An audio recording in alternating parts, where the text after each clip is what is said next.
It matters who controlled the narrative.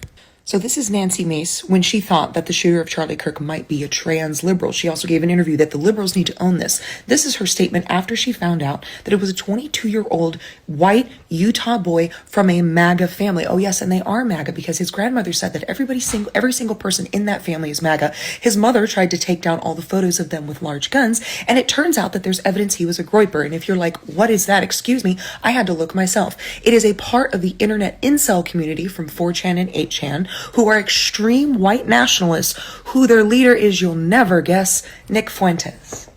Yes, the your body, my choice guy, that Nick Fuentes is their leader. So much so the carving on the casings are all phrases from their internet community from this following with Nick Fuentes, who by the way is also really good friends with Laura Loomer. So much so that Nick has released a statement saying he's condemning his followers who pick up arms, but he was totally fine with them using the motto on the bottom here that I'll just let you read for yourself.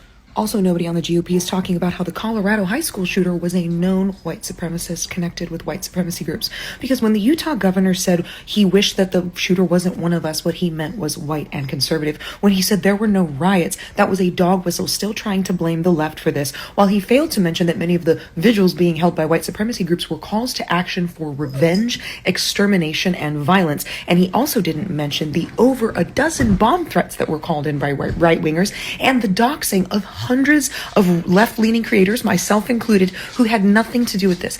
And while I plan on calling my very conservative reps and asking them if they're ready to condemn groypers, Nick Fuentes, and white nationalism, to them it does not matter if the shooter was left or right at all. It matters who controls the narrative, because Charlie Kirk is much more valuable to them dead than he is alive. And now they get to make excuses to take people's rights away and brush the Epstein files under the rug.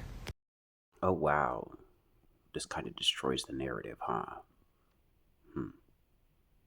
And even if Tyler Robinson had roommates who happened to have been a part of the trans or LGBTQ community, does not mean the left or the LGBTQ community takes responsibility for what one individual did. Do you all take responsibility for the Minnesota representatives being killed? Do you all take responsibility for the 16-year-old white Christian nationalist who shot up his school the same day Kirk was killed? Do you all take responsibility for that? Because if you expect the left to take responsibility for something one of your own homegrown individuals did, then it sounds like you're throwing stones in glass houses.